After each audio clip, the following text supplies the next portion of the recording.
कितने लोगों ने कितना पुरुषार्थ किया बंधुओं, हम जरा सी बात में हार जाते हैं। हमको जरा सी बात में लगता है महाराज जी अब कुछ नहीं हो सकता। ऐसा कुछ नहीं है। आप पुरुषार्थ करना अंतिम समय तक मत छोड़िए। संघर्ष का अपना आनंद होता है बंधुओं, फिर भले आप सब कुछ हार जाएं। पिताजी का अंतिम स्टेज तक इलाज कराइए, नहीं लगता है तो फिर अपने गुरु से आकर के पूछ लीजिए, गुरुदेव पिताजी को ऐसा है, डॉक्टर ऐसा बोलते हैं, आप बताइए ना क्या करना है।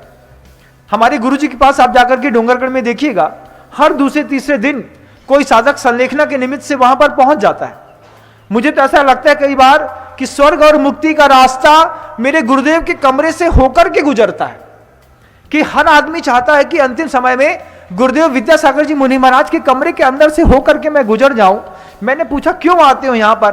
बोले महाराज ऐसा अनुभूत होता है कि स्वर्ग के रास्ते आचार्य जी के कमरे के अंदर से होकर के जाते हैं, इसलिए आदमी को भी लगता है कि एक बार उनके कमरे तक होकर के मैं आ जाता हूं। दिल से होकर के जाते हैं बंधुओं, उनके दिल तक पहुंचना पड़ता है। फिर जब वो आपके लिए प्रार्थना करते हैं, कभी मैं तो कहता हूं 1000 बार क्षेमम सर्व प्रजानाम, लेकिन जब मेरे गुरु कहते हैं क्षेमम सर्व प्रजानाम प्रभुत्व बलवान धार्मिको भूमि पालय काले काले च सम्यक कलित व्याधो यान्तु नाशम, जब गुरुदेव अपने मुख से बोलते हैं उस वक्त सृष्टि का सौंदर्य देखने लायक होता है बंधु। बहुत तपस्वी और तेजस्वी भगवंत हैं इस सृष्टि पर गुरुदेव श्री विद्यासागर जी मुनि महाराज, जिनकी असीम अनुकंपा उसके ऊपर भी है जो उनको नहीं मानता है। ऐसा नहीं कि गुरुदेव को मानने वाले के ऊपर ही गुरुदेव की अनुकंपा है, जो गुरुदेव को नहीं मानते हैं उनके ऊपर भी मेरे गुरुदेव का प्रसाद इतना फलीभूत होता है, वो भी उनके नाम से कई जिंदगी के काम कर लेते हैं। जैसे राम के नाम से रावण ने पत्थर तिरा दिया, ऐसे दुनिया में कई सारे लोग हैं गुरुदेव के नाम से अपने पूरी जिंदगी की नैया पार कर लेते हैं बंधु। बोले देखा तो नहीं है, लेकिन भगवान तो वो ही है।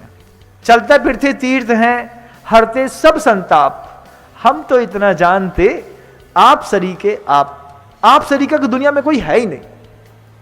जब कभी भी गुरुदेव के बारे में सोचता हूं, कभी गुरुदेव के अंतर मन के बारे में जाकर सोचता हूं, तो मैं बस एक ही बात सोचता हूं कि क्या सोचा होगा गुरुदेव ने कि बस एकलव्य जैसी भक्ति करी उन्होंने अपने गुरु की, जैसे गौतम गंधर ने भगवान महावीर स्वामी की प्रार्थना और भक्ति करी, ऐसे गुरुदेव ने दादा गुरु ज्ञान सागर जी महाराज की करी।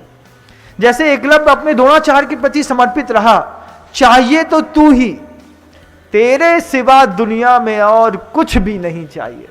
जैसा एकलव्य ने कहा, जैसे गौतम गंधर ने कहा, ठीक ऐसे ही गुरुदेव ने जब दादा गुरु ज्ञान सागर जी महाराज के पास समर्पित हुए, उस समर्पण और पुरुषार्थ की क्या रेखा है बंधुओं। आज वो पूरे दुनिया में जगत गुरु बनकर के बैठे हुए हैं। और जब ऐसे जगत गुरु हमारे जीवन का अंग हो, जब अजितनाथ भगवान हमारे जीवन के स्वामी हो, जब कुंडलपुर के बड़े बाबा की भक्ति हमने अपने हृदय से करी हो, तो फिर चूकना नहीं किसी बात में।